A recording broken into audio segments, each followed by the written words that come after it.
Adam oğlu kuru toprak kendi cezane olmasa Karadağ'dan kımmet kaçar boye hile duman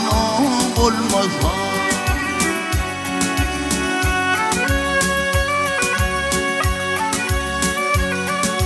Hak hileyip kuşları çöl kimse ara şerap içer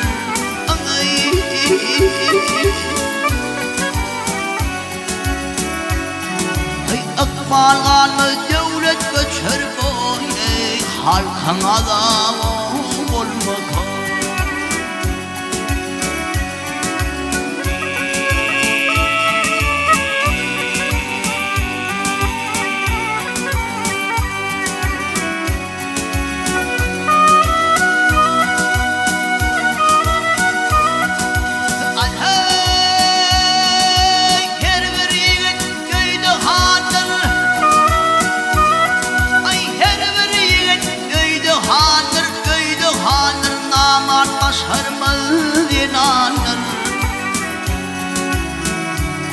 Ay pirler toplar nadanır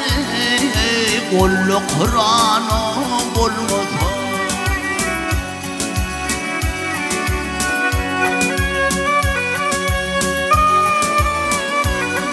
Ay mağtumuli gayrı yaşar Ay mağtumuli gayrı yaşar Mecnunler diktatın aşar Ay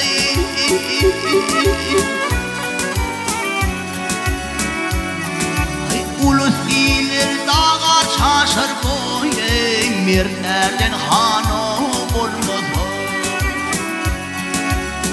Ay